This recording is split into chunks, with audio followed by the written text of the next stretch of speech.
Hello, this is Anne-Lise Gere, your HR expert, answering your questions in just a few minutes. And the question I want to address today is one that I hear frequently, which is my employees are paid on a salary basis, so I don't need to be concerned about paying overtime. Is that right? The answer is this is probably wrong. The reason being is overtime is determined whether whether a position is considered exempt or non-exempt. So there's really a lot of steps to be able to determine that, and I'm going to walk you through some of this. So to be considered exempt from overtime, a position has to meet the exemption test, which is a three-pronged test. First of all, there's a minimum earning requirement, which currently is $450 per week. The second one is the position, the duties of the position has to meet a certain level of either executive, administrative, or professional duties.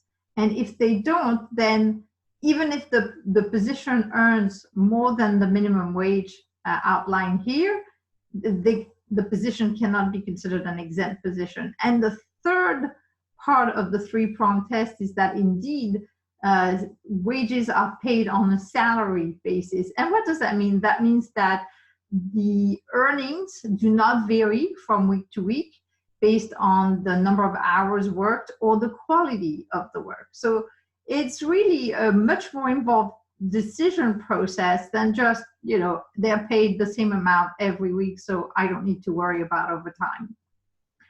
The other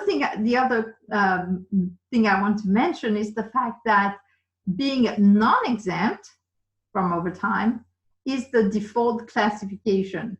So if you don't want to have to worry about determining which positions in your organization are exempt and non-exempt, then by default, the Department of Labor will not ding you if you decide that you're going to classify everybody as non-exempt, which in turn means that everybody will be paid by the hour. And when somebody works more than 40 hours a week, they become eligible for overtime.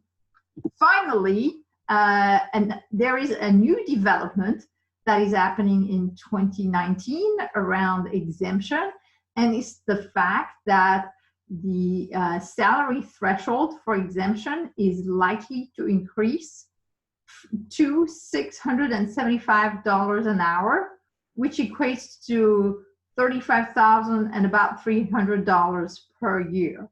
And so we'll have to stay tuned to see if this Department of Labor proposal actually becomes the rule and will have to be implemented by employers. Until then, make sure you stay connected with me. You can always email me and ask me your questions at Anne-Lise@gereconsulting.com. Make sure you check my website, gereconsulting.com. And of course, if you haven't done so, subscribe to my YouTube channel here. Until next time, see you then.